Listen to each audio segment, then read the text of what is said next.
Nossa pauta sempre foi e sempre vai ser a mesma, né? A gente sempre vai lutar por aquilo que a gente diz que é um transporte verdadeiramente público, que é algo regido de acordo com os interesses da população, né? E não pelo lucro dos empresários. E a luta contra o aumento se inseriu nisso, né? Foi uma etapa importante disso. E o fato dela ser vitoriosa foi muito importante nisso. Não só porque as pessoas viram que mobilizadas elas podem de alguma forma influir sobre a política de transportes, como também a gente viu muito as pessoas começarem a falar nos diversos lugares sobre tarifa zero, que era uma coisa completamente inexistente, né? Por mais que seja colunista da Folha falando que tarifa zero é impossível, a maioria das pessoas nunca tinha parado para pensar que existia uma coisa chamada tarifa zero.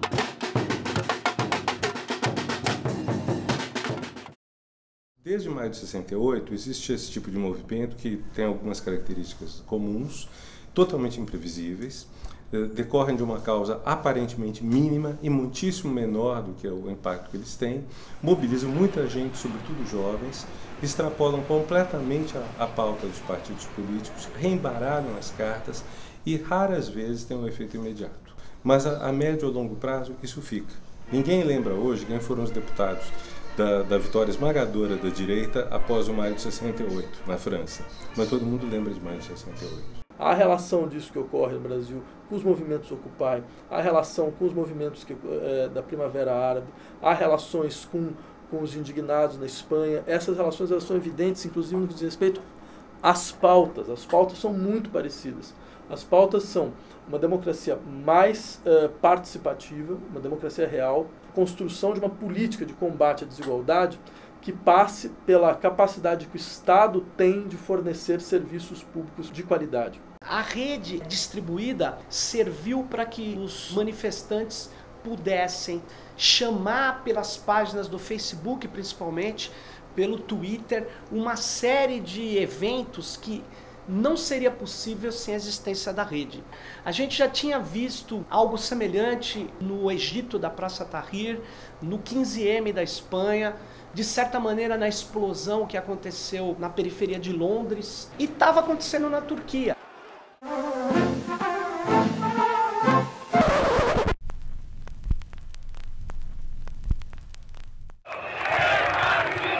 No mundo inteiro, não só no Brasil, as deficiências da democracia representativa são evidentes, né? Mas nós precisamos ir ao fundo das deficiências. Eu gostaria que isso fosse um aprofundamento da democracia real, né? E a democracia real significa um enfraquecimento do poder das potências. Mas eu acho que há, sobretudo, um desejo de participação. Eu diria que eles deixaram a configuração de um novo modelo de lutas políticas do Brasil, né? Ou seja, um modelo onde a manifestação de rua, os protestos na rua, ganham hoje uma força de ressonância muito forte. Durante 2, 3 anos, nós tivemos de maneira quase ininterrupta manifestações no Brasil. Nós tivemos greves de todas as naturezas. No entanto, ninguém ligou os pontos. Falou, não, mas espera aí, existe algo embrionário ocorrendo na política brasileira, um deslocamento da política brasileira fora dos bastidores em direção às ruas, né? A gente acredita assim que a gente deu um pontapé inicial, né? Mas de fato, como a gente sempre falou, como foi nosso objetivo e acho que foi realizado, a gente perdeu o controle. Mas é interessante ver dois lados, né? Então é isso, por um lado você vê gente querendo ir pra rua pela cura gay, por outro lado você vê que um movimento como o Movimento dos Trabalhadores Sem Teto, que há muito tempo tentava arrancar coisas do governo, tentava dialogar com o governador e nunca tinha conseguido, tinha sempre sido ignorado, conseguiu fazer alguns atos que tiveram saldos muito positivos, né? A gente, de certa forma, conseguiu colocar uma nova forma, né? Colocar de volta em pauta as manifestações de rua, etc. Cabe aos movimentos sociais, à sociedade civil, dar a pauta, né? Se ela vai ser a cura gay ou se ela vai ser a luta por moradia, a luta por transporte, vai depender desses agentes sociais. A partir de agora, as pessoas passaram a ver efetivamente que a rede ela a qualquer momento permite que uma conversação desça para o plano da rua. Isso é uma herança muito importante. Aqueles que desconfiavam da chamada esfera pública interconectada e até diziam, olha, existe um militante de sofá, este é inofensivo. Essas pessoas esqueceram que a rede ela é o lugar onde acontecem as conversações sobre vários assuntos, inclusive sobre política. As pessoas elas querem um modelo de organização diferente, elas querem modelos de participação diferente. Nessas horas, é necessário que nós tenhamos capacidade de confiar na população. Então, a confiança no povo. Ele vai ser capaz de inventar procedimentos.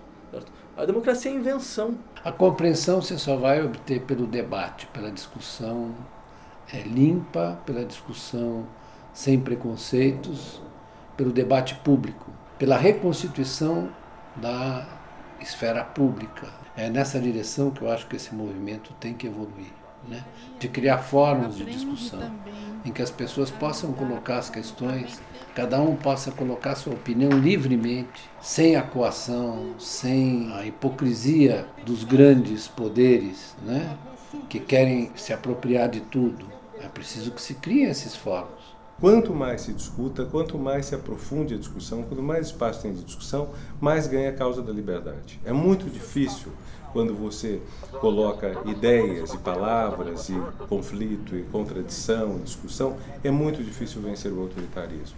É mais provável triunfar a causa da liberdade. Vai levando, a gente vai levando as diretas. Esse sentimento de que muita coisa errada com a democracia é fundamental.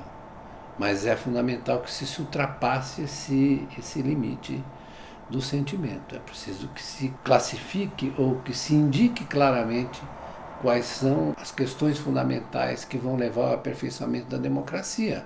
Há uma consciência cada vez mais clara de um esgotamento do modelo de democracia parlamentar liberal. Ele se esgotou. Certo? As pessoas elas não se sentem mais representadas. Há uma crise de representatividade que não é local, uma crise de representatividade global. Certo? Em vários lugares do mundo esse mesmo diagnóstico aparece. E normalmente da mesma maneira. É uma crise de representatividade em relação aos poderes políticos, em relação à imprensa, que é um dado importante. Certo? Ou seja, essa ideia de que a imprensa poderia falar em nome da população, a população ela vira os carros da imprensa, entendeu? Ela taca fogo. Isso significa o quê? Que eles sentem que existe uma crise de representatividade muito mais ampla dos atores políticos da vida social contemporânea.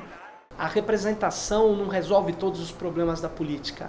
O sistema representativo precisa ser também participativo, precisa também abrir espaço para ações diretas.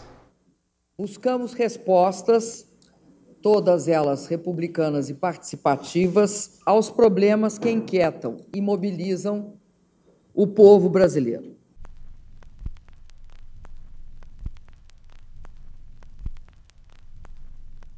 Não é que não falta um mecanismo de participação popular. Nunca existiu, de verdade. Nunca existiu. Quer dizer, o que esse governo conseguiu fazer? Criar conselhos consultivos. Que são meros conselhos consultivos, que não têm função deliberativa alguma. Certo? Então, nesse sentido, não é possível imaginar que reduzindo a participação popular a esse tipo de mecanismo, você está dando voz a uma democracia direta. Né? O governo, num dado momento, teve um momento de lucidez ao fazer apelo à ideia da Constituinte. Foi a única ideia sensata que apareceu em todo esse processo. Quero, nesse momento, propor o debate sobre a convocação de um plebiscito popular que autorize o funcionamento de um processo constituinte específico para fazer a reforma política que o país tanto necessita. Por que ela era sensata? Porque, de fato, numa crise de representação, você vai ao grau zero da representação. Crise de representação significa o quê? Eu não me reconheço mais nas estruturas institucionais que estão postas. Uma consciência democrática sabe lidar com isso. Então, o governo teve um lapso de lucidez ao falar, não, essa é a única saída. Só que isso durou 24 horas. Então, aí o que voltou? Voltou um plebiscito completamente canhestro.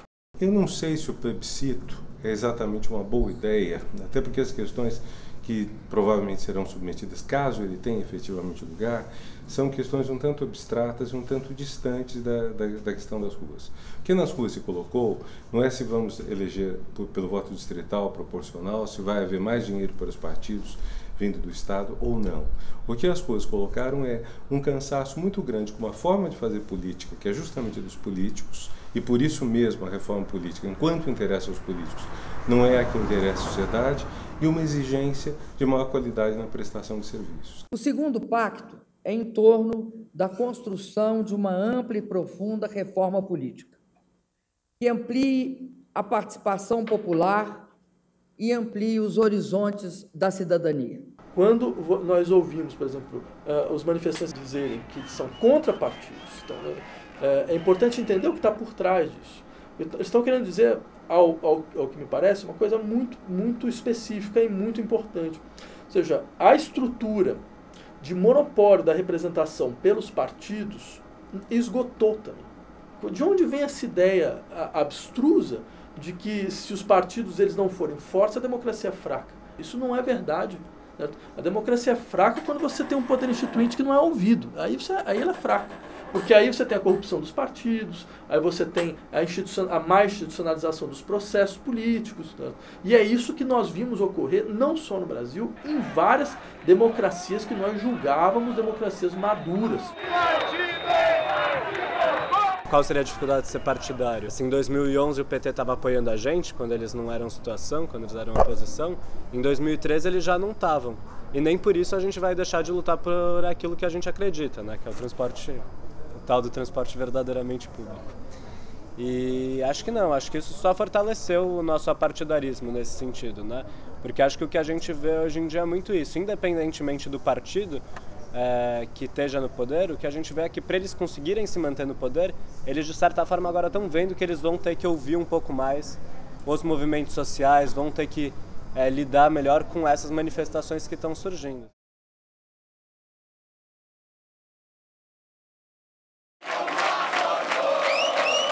Um número grande de pessoas percebeu que pode protestar, percebeu que isso traz resultados, percebeu que isso coloca em xeque presidência da República, governo de Estado, prefeitos, tanto que a um certo momento que isso deixa perplexos os atores políticos que tentam, em cima disso, garimpar resultados. Você não pode saber que partido sai vitorioso, que partido sai exatamente perdedor disto.